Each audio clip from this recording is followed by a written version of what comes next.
하나님 말씀 사도행전 28장 11절부터 22절까지입니다. 함께 같이 교독하겠습니다.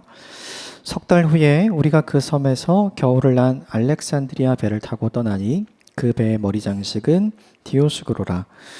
수라구사에 대고 사흘 있다가 거기 둘러가서 레기온에 이르러 하루를 지낸 후 남풍이 일어나므로 이튿날 보디올에 이르러 거기서 형제들을 만나 그들의 청함을 받아 이레를 함께 머무르니라.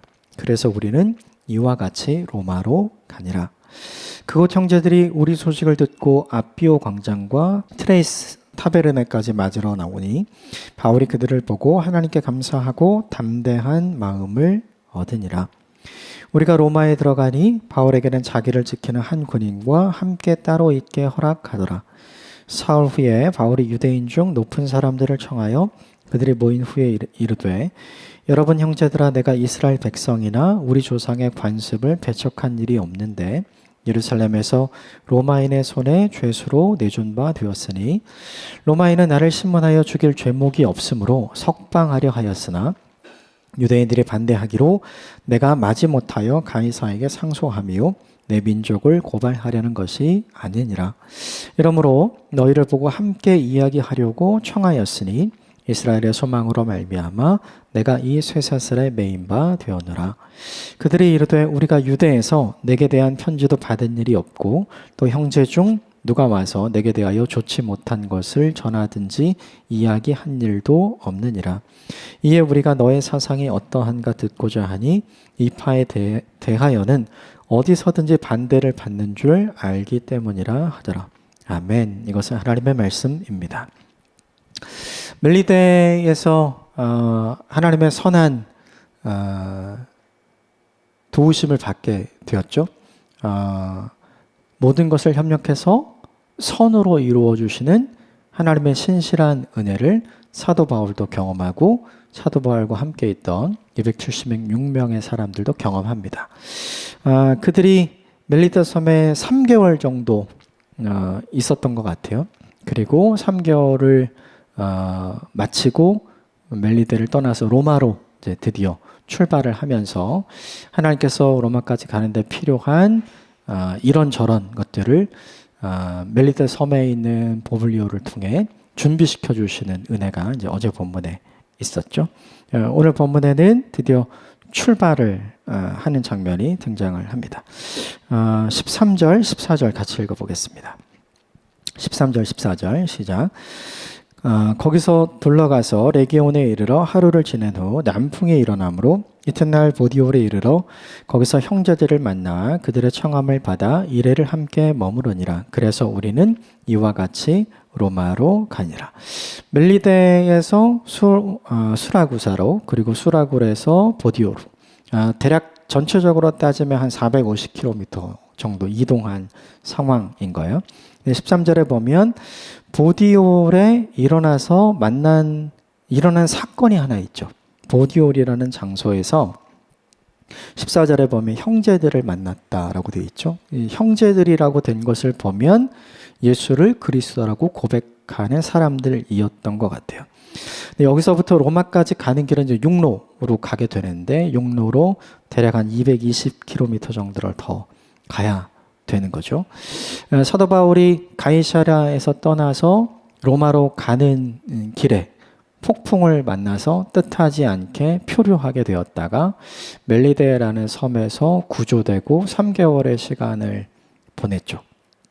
그러니까 사도 바울의 입장과 사도 바울과 다른 사람들을 데려가는 백부장들의 입장에서 보면 빨리빨리 로마로 가는 것이 굉장히 중요해요. 그리고 이제는 이제 배를 타는 일을 다 끝내고 이제 육로로 로마를 향해서 가야 하는 순간이 찾아왔을 때 그때 사도 바울 마음에 어떤 마음이 있었을까요? 드디어 간다. 드디어 하나님이 준비하시고 하나님이 계획하신 하나님의 꿈이 이루어지고 있다. 뭐 이런 마음, 굉장히 기쁘고 들뜬 마음 들지 않았을까요? 그런데 하나님께서 마치 여기까지 오느라 정말 수고했다. 여기까지 오느라 정말 애 많이 썼다. 라고 격려하고 칭찬해 주시는 것처럼 하나님께서 선물 한 가지를 14절에 주신 거죠. 그게 누구냐 하면 형제들입니다. 이 사람들이 어떻게 준비되었는지 전혀 알 수 없어요. 사도 바울이 계획한 것도 아니고 사도 바울이 연락한 것도 아니고 사도 바울과 만나기로 약속한 사람들도 아니기 때문이죠. 그렇기 때문에 우리는 거꾸로 생각할 수가 있죠. 하나님이 준비하신 사람, 하나님이 계획하신 사람, 하나님의 사도 바울을 격려하고 위로하기 위해 하나님께서 준비하신 선물이라고 볼 수 있는 거죠. 이 사람들 만나서 얼마나 기쁘고 좋았을까 좀 곰곰이 생각을 해봐야 돼요. 왜냐하면 지금까지 가이사라에서 로마로 오는 동안 예수를 그리스도라고 고백하는 사람을 만난 적이 있었을까요? 없었죠. 이게 지금 처음 만난 거잖아요. 얼마나 기쁘고 좋고 힘이 되고 위로가 되고 격려가 되었을까. 때로 우리에게도 가끔 그런 상황이 있는 것 같아요. 함께 기도할 수 있는 사람을 만난다는 것만으로도 얼마나 큰 위로와 힘이 되는 순간이 우리에게 있는지 몰라요. 함께 찬송할 수 있는 사람들, 함께 예배할 수 있는 사람들을 외딴 곳에서 만나면 그게 우리에게 얼마나 큰 위로와 격려와 힘을 주는지 모르죠. 이제 사도 바울이 경험한 게 뭐냐면 이것을 경험한 거죠. 하나님께서 사도 바울에게 무엇이 지금 필요한지 가장 잘 아셨던 것 같아요. 사도 바울에게 지금 가장 필요했던 건 무엇이냐면 함께 예수님 이야기를 나눌 수 있는 사람, 함께 하나님이 행하신 일을 나눌 수 있는 사람, 말이 통하는 사람, 말뿐만 아니라 더 나아가서 믿음이 통하는 사람, 복음을 함께 공유할 수 있는 사람, 하나님 나라 꿈을 함께 말하고 꿈꿀 수 있는 사람, 그 사람이 사도 바울에게 얼마나 필요했을까를 하나님께서 알고 계시는 것 같아요. 그래서 이 보디올에서 이 사람들을 만나서 이들이 사도 바울을 초청합니다. 그리고 7일 동안 함께 머물렀다가 함께 어디로 가요? 로마로 가죠. 백부장의 입장에서 다른 죄수들을 빨리 로마로 데려가야 되는 것이 이제 백부장의 입장에서 중요한 거죠. 그러니까 조금이라도 지체함 없이 빨리 가는 게 중요한 거예요. 그런데 사도 바울이 머무를 수 있었다는 이야기는 죄수들과 그리고 이 죄수들을 함께 데리고 가는 군인들도 함께 머물렀다는 이야기가 되잖아요. 누군가에게 쉼을 주고 안식을 주는 시간, 그것은 백부장과 다른 죄수들에게는 그런 시간이었겠죠. 그러나 한편 그 시간을 보면 사도 바울에게는 어떤 시간이었을까요? 하나님이 나를 기억하고 계시는구나. 하나님이 나를 위로하고 계시는구나. 하나님이 나를 격려하고 계시는구나. 이 사람들을 만남으로 사도 바울과 이 사람들 사이, 이 형제들 사이에 사도 바울이 어떤 이야기를 했을까를 곰곰이 생각을 해보면 지금까지 자기가 경험했던 이야기, 가이사랴를 출발해서 지금 여기 보디올에 이르기까지 하나님께서 우리를 어떻게 인도하셨는지에 관한 모든 것, 그 이야기를 다 나누면서 하나님을 찬송하지 않았을까요? 또 이 형제들은 자기들이 이 보디올에 살아가면서 바울을 기다리면서 자기들이 경험했던 그 놀라운 하나님의 이야기를 서로 나누면서 하나님을 예배하고 함께 기도하면서 더 가까워지지 않았을까요? 이 본문이 우리에게 보여주는 메시지가 있는 것 같아요. 그것은 무엇이냐면 무엇이 그리스도인에게 가장 좋은 선물인가? 예수를 그리스도라고 고백하는 사람과의 만남이 가장 좋은 선물이라는 걸 이 본문이 우리에게 보여주죠. 이 만남이 저와 여러분의 인생 가운데 있게 되기를 주님으로 축복합니다. 낯선 곳에서 만난 예수를 그리스도라고 고백하는 믿음의 형제들, 이 사람들 때문에 함께 기도하고 함께 찬양하고 함께 예배할 수 있는 은혜가 저와 여러분들에게 있게 되기를 주님의 이름으로 축복합니다. 7일을 지내도 지금 처음 보는 사람들이잖아요. 근데 7일을 지내도 하나님 이야기를 하면서 전혀 어색하지 않고 가까워질 수 있는 사람, 이런 사람들이 저와 여러분에게 있게 되기를 주님으로 축복합니다. 그들이 7일간을 보내고 떠나요. 15절 같이 읽겠습니다. 시작. 그곳 형제들이 오리 소식을 듣고 아피오 광장과 트레이스 타베르네까지 맞으러 오니 바울이 그들을 보고 하나님께 감사하고 담대한 마음을 얻으니라. 그곳 형제들은 로마의 형제들이에요. 이 로마에 있는 그리스도인들이 우리 소식, 즉 보디올에서 바울을 만나서 함께 로마로 오고 있는 자신들의 소식을 들은 거죠. 그래서 아피오 광장과 트레이스 타베르네까지 로마 시내로부터 대략 한 60km, 50km 떨어진 이곳이에요. 이곳까지 로마에 있는 성도들이 사도 바울을 맞으러 나왔다는 거예요. 사도 바울이 이 보디올에서 만난 형제들과 함께 로마로 이렇게 가고 있었겠죠. 근데 중요한 건 그 로마에서, 내가 가야 되는 그 로마에서 내가 전혀 알지 못하는 사람들이 내가 로마로 오는 것을 기뻐해주고 환영해주고 위로해주고 격려해주기 위해서 60km, 50km를 로마 시내로부터 내려온 거죠. 내려와서 나를 기다리고 있는 거예요. 그러니까 그 모습을 사도 바울의 입장에서 보면 얼마나 감사할 수밖에 없는 상황이었을까요? 그래서 오늘 본문은 그렇게 기록하죠. 바울이 그들을 보고 하나님께 감사하고 담대한 마음을 얻었다. 그들을 보자마자 하나님께 감사할 수밖에 없는 거죠. 그들을 보자마자 하나님이 로마에서 내가 해야 할 일을, 로마에서 내가 만나야 할 사람들을 다 준비하고 계셨구나. 하나님의 준비하심을 확인하고 경험하는 사건이 된 거죠. 이게 보디올에서 첫 번째로 있었고, 두 번째는 오늘 아피오 광장과 트레이스 타베르네에 있었던 사건인 거죠. 결과적으로 이 본문이 사도 바울에게 준 것이 무엇이냐면, 하나님은 나를 그냥 홀로 보내신 게 아니구나. 하나님은 가이사라에서 로마까지 나를 그냥 홀로 그냥 딱 보내신 게 아니구나. 하나님은 다 계획이 있구나. 하나님은 다 준비하심이 있구나. 이걸 누가 한 거예요? 가이사라에서 로마로 가는 바울이 한 거죠. 바울이 가이사라에 있었다면 이 경험이 있었을까요? 그렇지 않죠. 그러므로 무엇보다 중요한 게 있어요. 우리는 이걸 믿어요. 우리를 향한 하나님의 계획하심과 준비하심이 있음을 믿습니다.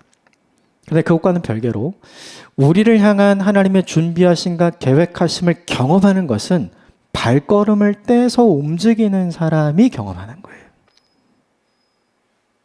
가이사라에서 이걸 안 것이 아니라 지금 로마에 가까이 오면서 이것을 경험한 것이잖아요. 그러므로 무엇보다 중요한 게 있어요. 하나님께 감사하지 않을 수 있는 하나님의 크신 은혜, 우린 경험하고 싶어요. 그리고 오늘 본문에 있는 것처럼 담대한 마음. 하나님이 이 모든 것을 다 준비하고 계시는구나. 그것을 알았을 때 얼마나 강한 자신감이 생기고 얼마나 큰 담대함이 생길까요? 중요한 건 이것을 경험하는 사람이 어떤 사람인가라는 거죠. 가이사라에 있었던 바울이 아니라 로마를 향해 가고 있는 바울이 이것을 경험하는 거죠. 그러므로 무엇보다 중요한 게 있어요. 하나님의 크신 은혜는 누가 받는가? 하나님이 준비하신 감사할 은혜는 누가 받는가? 하나님이 우리에게 주시는 담대함과 자신감은 누가 경험하는가? 잘 준비된 사람이 경험하는 것이 아니라 하나님께 자기 인생을 걸고 하나님께 순종하는 사람이 경험하게 되는 줄 믿습니다. 움직이지 않고 가이사라에 있었다면 이거 경험 못했을 거예요. 그런데 로마로 이동해 가면서 많은 어려움은 있었지만 그 어려움을 다 뚫고 하나님이 준비하고 계획하신 크신 은혜와 은총을 경험하게 되는 거죠. 우리가 하나님과 하나님을 위해 발걸음을 떼면 하나님이 준비하신 은혜, 하나님이 우리에게 주시는 담대함 반드시 경험하게 될 줄 믿습니다. 그러므로 기다려야 하는 순간은 기다려야 하지만 순종해서 앞으로 가야 하는 순간에는 순종해서 앞으로 가야 하는 것이죠. 이 두 가지 사이에 갈등과 고민이 없는 저와 여러분이 되시기를 주님으로 축복합니다. 우리가 주님 말씀대로 움직이는 사람이 되면 주님께서 준비하신 사람을 만나게 될 것이고 주님께서 준비하신 하나님의 계획을 경험하게 될 것입니다. 그것이 주는 자신감을 가지고 인생을 살기를 원하고 그것을 경험한 감사함의 고백이 저와 여러분에게 있는 오늘 하루가 되시기를 주님의 이름으로 축복합니다. 결국 로마로 들어갔어요. 사도 바울이 로마로 들어가자 사도 바울에게 군인 한 명을 붙여줍니다. 이유는 되게 간단했어요. 아직 재판을 받아야 하는 사람이고 또 군인이 한 명이었던 이유는 사도 바울을 죽이려고 하는 위험이 현저하게 줄어들었기 때문에 많은 군인이 필요 없고 군인 한 명이면 좋겠던 거죠. 그래서 이 한 명과 함께 따로 새 집을 얻어서 있을 수 있도록 허락을 받습니다. 그 이후에 사도 바울이 맨 처음 한 일이 무엇이냐면 유대인을 초청해서 그 유대인들과 대화를 나누기 시작을 합니다. 오늘 보면 17절부터 20절까지 같이 읽겠습니다. 시작. 사흘 후에 바울이 유대인 중에 높은 사람들을 청하여 그들이 모인 후에 이르되 여러분 형제들아 내가 이스라엘 백성이나 우리 조상의 관습을 배척한 일이 없는데 예루살렘에서 로마인의 손에 죄수로 내어준 바 되었으니 로마인은 나를 신문하여 죽일 죄목이 없으므로 석방하려 하였으나 유대인들이 반대하기로 내가 마지 못하여 가이사에게 상송하며 내 민족을 고발하려는 것이 아니니라.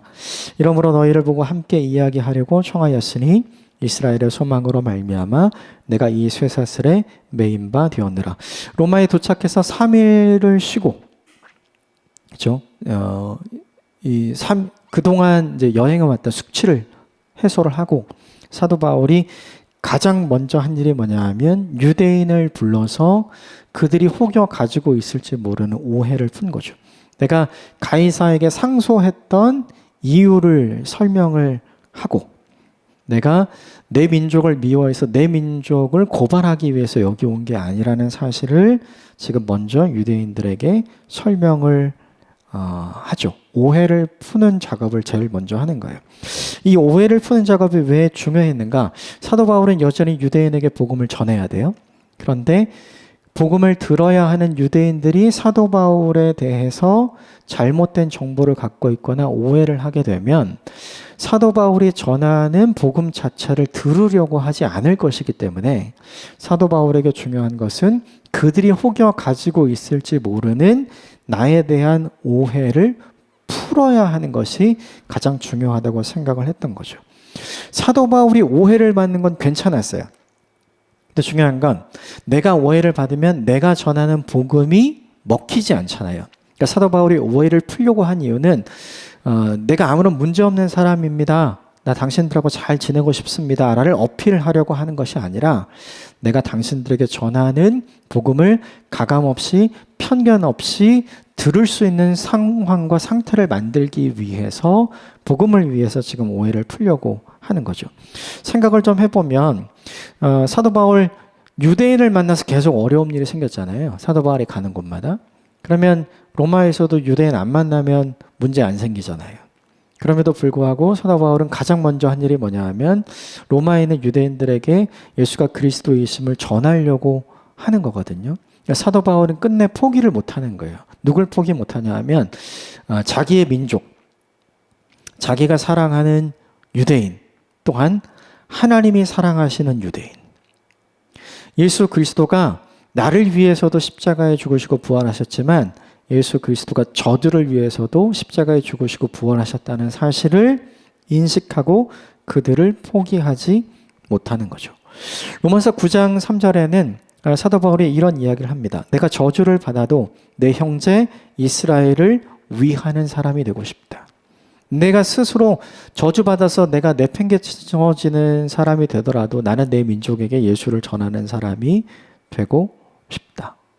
이게 사도 바울이 갖고 있는 마음이었어요. 그래서 뭐 하려고 하냐면 대화하려고 하는 거죠. 이것이 우리에게 보여주는 메시지가 하나 있어요. 이게 뭐냐면 예수님의 마음에 사로잡힌 사람, 예수님의 마음으로 충만한 사람, 그 사람이 어떤 태도와 어떤 자세를 가지느냐. 유대인들 생각하면 끔찍하죠. 안 보면 더 좋은 거 아니에요? 사도 바울의 입장에선. 그런데 그럼에도 불구하고 그들에게 다시 다가가려고 하고 그들에게 다시 복음을 전하려는 모습이 사도 바울에게 있죠. 왜 그런가? 그들을 사랑하시고 그들을 포기하지 못하시는 주님 때문이죠. 이 마음이 저와 여러분에게 가득하게 되기를 주님의 이름으로 축복합니다. 예수님께 사로잡힌 사람, 내가 오해받는 건 상관없지만 내가 전하는 복음이 오해받지 않기 위해서 이 오해를 풀려고 하는 사도 바울의 태도. 나는 유대인들과 만나면 계속해서 문제가 생기지만 그럼에도 불구하고 유대인을 포기하지 않고 유대인에게 복음을 전하려고 하는 사도 바울의 이 마음. 이 마음이 저와 여러분의 마음 가운데 가득하게 되기를 주님의 이름으로 축복합니다. 이 마음을 가진 사람에게 일어나는 일이 있어요. 21절, 22절 마지막 같이 읽읍시다. 시작.